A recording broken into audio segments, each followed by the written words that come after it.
In relation to one of your recent posts dedicated to your parents, I love that post. You mentioned something along the lines of treating your parents with ihsan as the bare minimum. What do we do if caring for a palliative parent feels like it's never good enough, despite the reality we'll never be able to repay them? Yeah, that's a really, thank you for your question, Tyra Azim. Really, really important question. Even if I don't get to answer any other question, I think this is valuable enough to kind of dig into. A lot of people come up to me with questions about their parents, and I didn't put this in my post. I put in my post what I appreciate about my parents, what I love about them, and how blessed I am to have them. But there are lots of people, guys, that come up to me and they tell me about terrible experiences with their parents. I mean, I have been witness to parents that have been at minimum psychologically abusive, verbally abusive.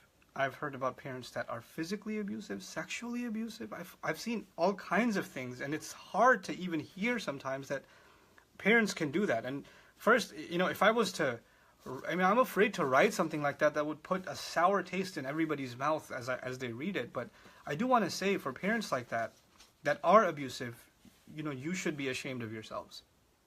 Allah gave you an honor greater than so many other creations on this earth. And He only gave you that honor because you take care of your children. You raise them. Quran says, Kama Rabbayani Saghira, they ensured my growth. So your part was, as a parent, you ensured that they grow well, that they're taken care of, that their needs are provided for, that they're protected, that they're safe. When you took that safety away from them, when you took their dignity away from them, when you humiliated them, when you abused them, when you hit them, when you did these things to them that put them down, that made them feel worthless, then you have taken this huge honor that Allah gave you and you have abused it and you've mutilated it. That's a crime. That's a grand, grand crime. I'm not even talking to the kids. I'm talking to those parents. That's something I don't know how you'll answer Allah. And then on top of doing all of those crimes, you have the audacity to turn to those kids that you've abused and then say, you better be good to me because Allah says, وَبِالْوَالِدَيْنِ إِحْسَانًا. That is not how that works. That is not how that works. We have to be, and I'll dig into that ayah because that expression is really important. Ihsan means to do your very, very best. Please listen to this carefully. This is an important concept that is not very commonly talked about. If you have, for example, somebody came to me today and said they have divorced parents, okay? So mom and dad live in two different houses. She's the only daughter. And when I'm spending time with mom, I feel bad because I feel like I'm abandoning dad. When I'm with dad, I feel bad that I'm not with mom. Mom makes me feel guilty when I'm with dad. Dad makes me feel guilty when I'm with mom. And I'm torn on both sides, and you're supposed to be the best to your parents. How am I supposed to achieve this balance? Listen, take a step back and understand something.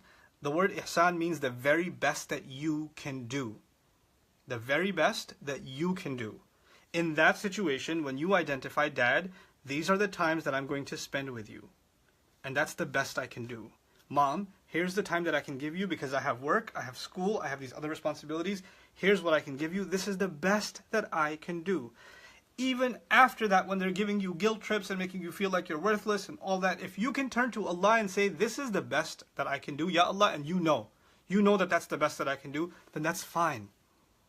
In one case, when a parent is extremely abusive, and just being in their company is harming you, it's literally harming you. Physically, emotionally, in some other way, it's harming you.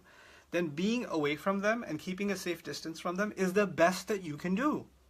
There's nothing better that you can do. So ihsan is actually relative to each situation. Allah did not put one standard on all of us for what we can do for our parents. There's sometimes people don't understand that in every relationship, even in the parental relationship, there are boundaries. There are some things that, if you don't draw a line, people will keep taking more and more from you. Like if you have, for example, if you have friends that make fun of you and you never say anything, then they'll insult you more the next time, then more. You never drew a line. The same way with your parents, sometimes they ask for your time. They say, hey, I need your help. Then you go and help. No, now I want you to do this. Now I want you to do this. Now I want you to do this. And you say, but Dad, I have to get to work. Or Mom, I have to get to school. Or I have an assignment to finish. Or I have this, or I have that. No, that's not important. What, are you not going to listen to your parents? وَبِالْوَالِدَيْنِ إِحْسَانًا. And then you shut up and you just do what they told you. And then you're developing resentment towards them. Eventually you're going to burn out. You're going to disrespect them. You're going to stop talking to them. Crazy things are going to happen. How do you avoid all of that? Take a step back and say, Mom, I want to help. This is the day that I can help you. This is how much time I can give you for help, and I cannot do any more. And even if she complains and cries and says, you're the worst daughter ever, the worst son ever in the universe, it's okay. You drew a line. And once you stick with that line, then the next time that line will be respected. In the beginning, it will feel like torture, but then they will learn to respect that line that you've respectfully drawn. You haven't drawn an abusive line, you have drawn a reasonable line. And that has to happen in every relationship, with your kids, with your parents, with your spouse, with your friends, with work.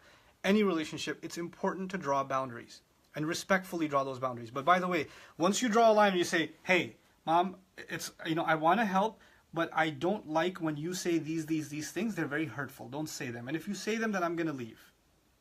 But then she says them and you don't leave. You know what you've done? You better not cross this line or else. Then they cross that line. Then you draw a new line and say, hey, okay, this new line, you better not cross this one or else. And then they cross that one. You know what you're teaching them? There is no line. There is no boundary. This is a really serious problem many of us have in all of our relationships, that we don't know how to draw a line. And that has to happen even with our parents, respectfully, with the best possible intention, with the most loving, caring words, with the most consideration, but this has to happen. Otherwise, you'll just end up in miserable relationships, not just with your parents, in every relationship. You're going to be miserable. May Allah protect you from that kind of misery.